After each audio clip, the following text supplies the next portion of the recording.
There was a lot to digest in the budget this morning. I think that the hospitality and the hairdressing industry will be very happy that they got their way with the decrease to the VAT from the 13.5% to 9%. So that won't come into effect until 1 July 2026, but it'll be very welcome news for those.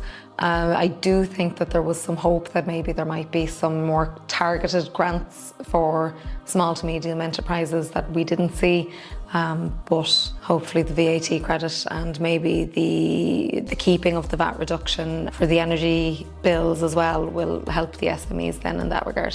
The big news for the employees is going to be a 65 cents increase to national minimum wage, bringing it up to 14.15. Great for the employee, not so great for the employer. If you take an employee earning minimum wage for 30 hours a week, it's going to increase the employer cost now by about €1,000 on that. All it's taken into account. For the employee, there's going to be no additional tax credits, no change to the rate band, so you will have more money.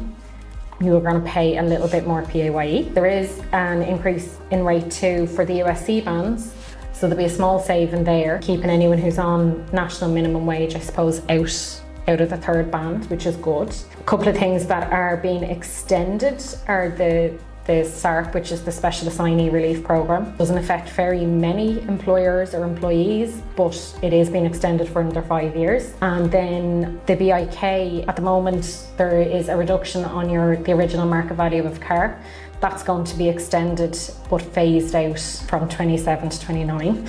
The big one is going to be auto-enrolment. It is officially starting on the 1st of January 2026. If you don't have a pension, you are going to be joining the pension, whether you like it or not. And then when we're looking at what's actually affecting the company on it, it will depend on what type of company you are operating. Like some of the stuff that came through, one place Ireland has always benefited in the last couple of years is our R&D credit. We do try and guarantee we're one of the best at it. I announced in the budget today, the relief on the credit is now going from 30% up to 35%. And also, as people know, you can claim your R&D credit over 3 years. But for smaller companies engaging in R&D, there is a relief that within the first year, if the credit relief is below a certain threshold, you will be allowed that. So as part of this budget, that first year figure is increasing from 75,000 to 87,500. That is coming in well, that you're talking someone who's spending up to probably 200, 250,000 will get everything in year one, rather than have to spread it over the 3 years. The work that you have to do for the R&D credit for the reimbursement, say, that you get through your corporation tax return, and just make companies think that they shouldn't go down that road or that there's too much work in it for what they're going to get. So if you're now going to get more money back in the first year of the return, in the first year of the operation of the credit, that's going to be fantastic for companies.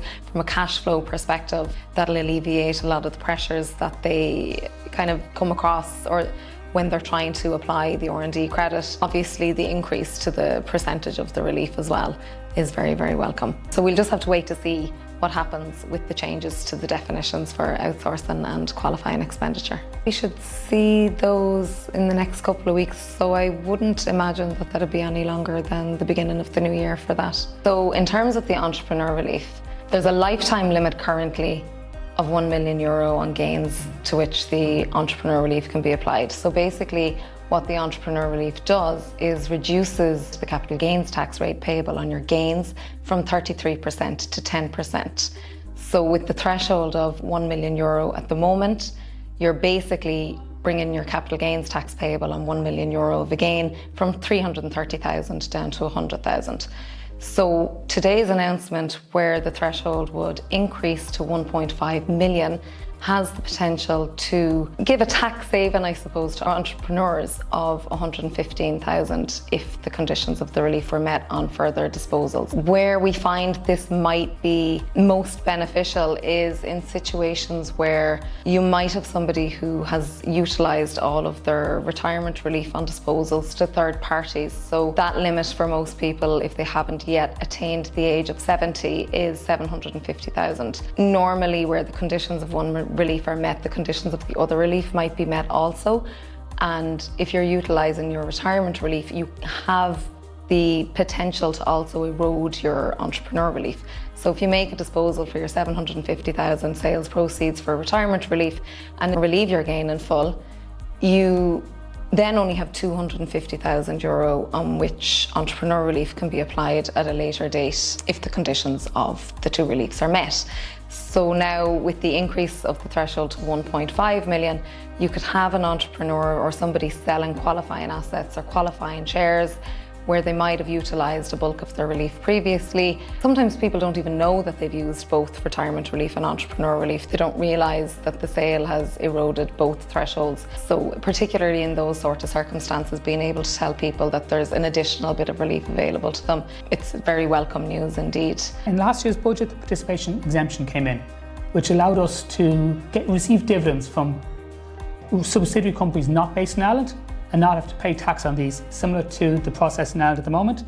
They have agreed they're extending this to include countries that were currently were subject to a non-refundable withholding tax within that country. We will now get relief on those dividends when they come back to Ireland. They've also said they're going to lay out a roadmap for the simplification of interest that companies are receiving. At the moment, it can be quite difficult trying to figure out what the tax is on interest.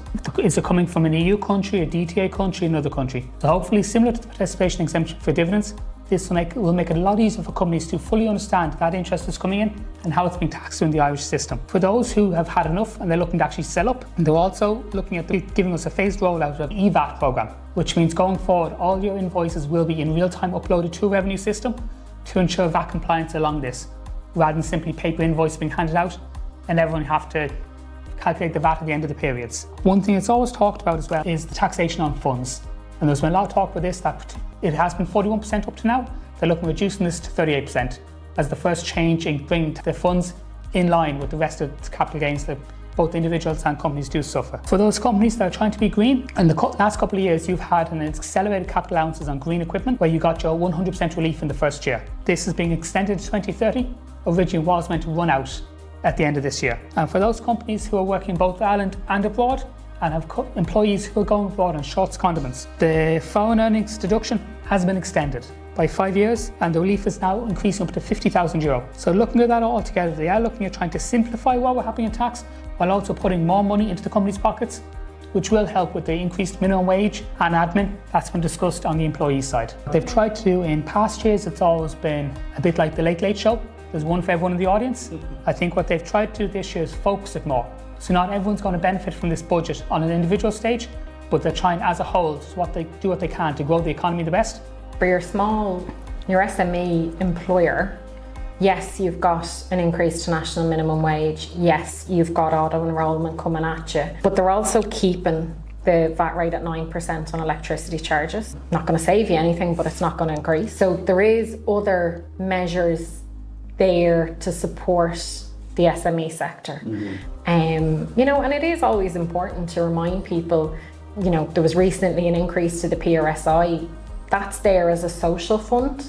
And as part of that social fund, there is a training fund. And it's something I think people forget when they're paying the PRSI every week. There is a training fund there. There's loads of courses out there. If you need to increase skills across the workforce, if you'd like to increase your skills yourself, there's different courses for skills to improve and skills to compete. People should look at them. They should definitely be doing the courses that are out there. There is a lot of online stuff. You don't even have to go somewhere to do it.